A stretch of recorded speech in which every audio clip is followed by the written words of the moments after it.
I often hear, wow, you're really fearless, or people will ask me, how do you know how to do so many different things? And the answer is, I'm not fearless and I don't know how to do so many things, but I'm just not afraid to try it. It's Mimsy here. Today we're going to talk about how to become fearless. You're afraid you might waste time and money if you don't get it right? I have learned a few things doing DIY projects and decorating projects around my home. I've lived in this house now for 17 years, and then in our previous home for 8 years, but it all started for me in my rentals when I was just 18 years old in my first place, when I had to make curtains because we had nothing on the windows and otherwise we'd be living in a fishbowl. And then my roommate and I decided to try to make a cabinet for a TV, which was very funny. I guess I didn't know Habitat for Humanity existed back then and decided to try to make something myself because I thought it was very handy. I decided to make that cabinet out of MDF, and boy, when I stood that thing up, it was like a wet noodle. It was so wobbly. We couldn't set a TV on it. It was very funny. I learned quickly that you have to put a backer on it or some sort of corner braces on it, at least, in order to make it stand up sturdy. That was a really, really funny day. We laughed and laughed and laughed that day when we stood that up. We thought we were so handy. Oh, I learned with every mistake I made, I learned something new.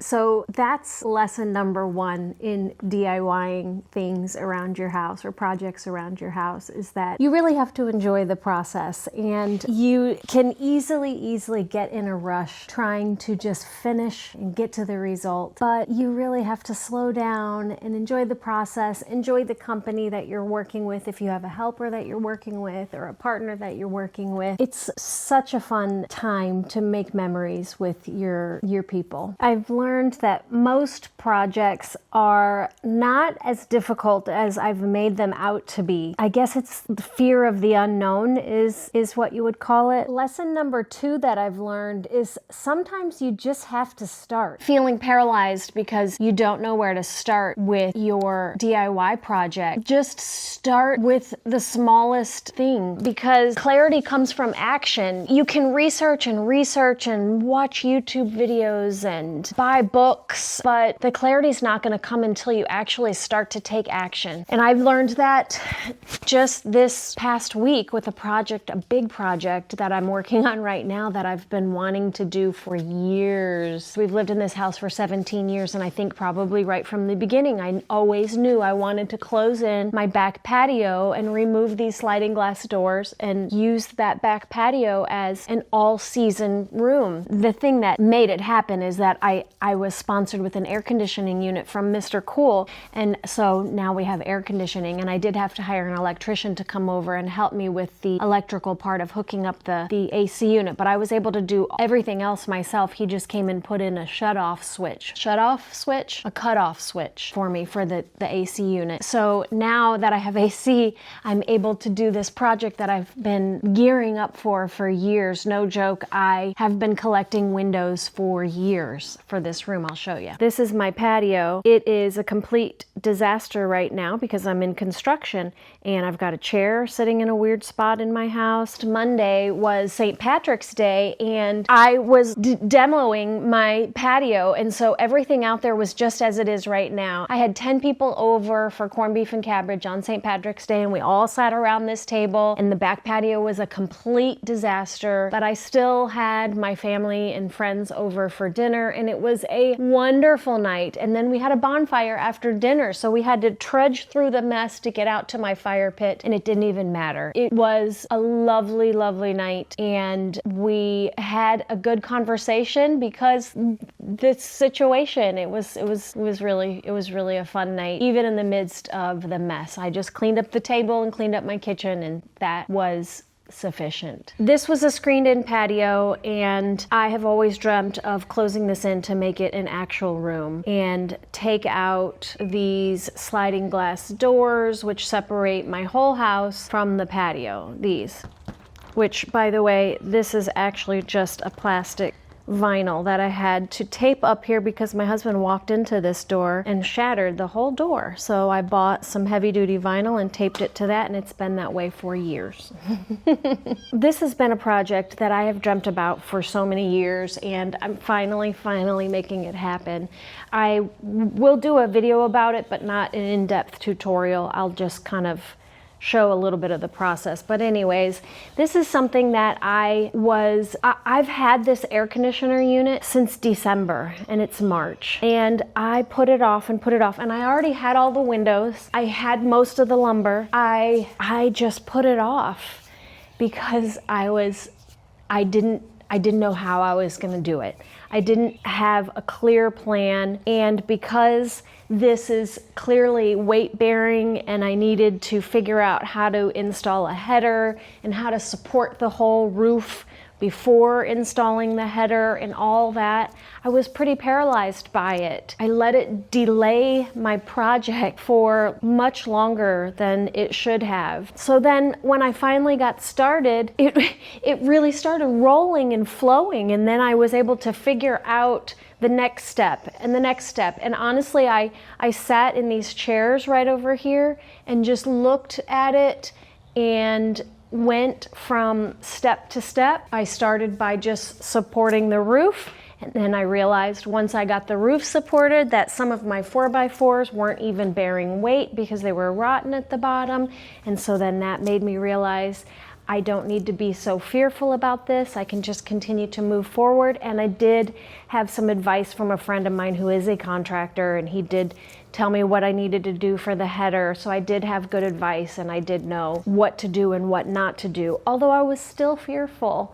And so anyways, I'm just here to tell you that clarity comes from action, and to get the advice, do your research, but then just start, because the bottom line is it's gonna be better than it was before. That's been my experience 99.9% of the time. I have done some projects that I didn't end up liking, like my pink bathroom. I don't like that pink color in there, but no big deal. I'm gonna redo that, easy. I am a houseaholic from the get-go. My mom was also a big DIYer. She would do huge projects around her house. Her best friend told me she came over to my mom's house before I was born, and my mom was carrying a set of cabinets down the stairs that she had deconstructed from an old house. So my mom was a DIYer as well.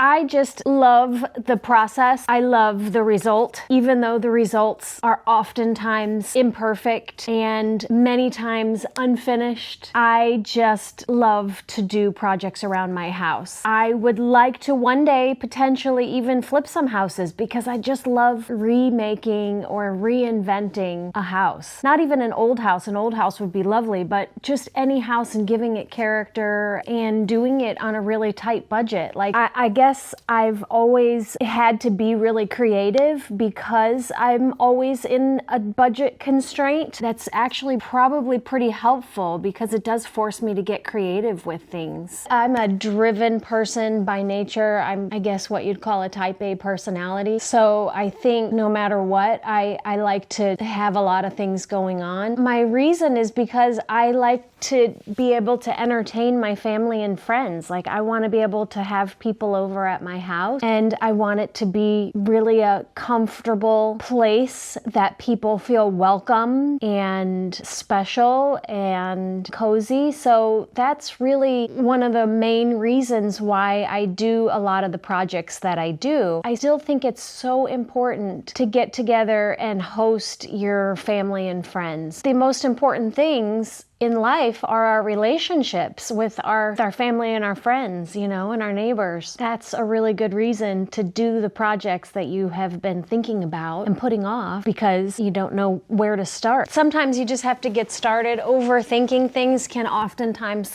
paralyze you. You have to definitely plan and do some strategizing for some DIY projects that are more complicated. But like with sewing, there's so many things that you can do and try with an inexpensive fabric like drop cloth. That's how I tell everybody to start slip covering is with drop cloth, so that if you get halfway through it and hate it, then you haven't wasted a lot of money on fabric. So there's just ways that you can take action without spending a whole lot of money. You also have to recognize that it doesn't have to be perfect. I know that's really a hard thing for a lot of people, but if you can just know that it doesn't have to be perfect, but it can be excellent and far better than it was, then you'll be a much happier individual, I think, in the long run. And yeah. Caulk and paint, baby. Caulk and paint makes a carpenter what he ain't, is what one of my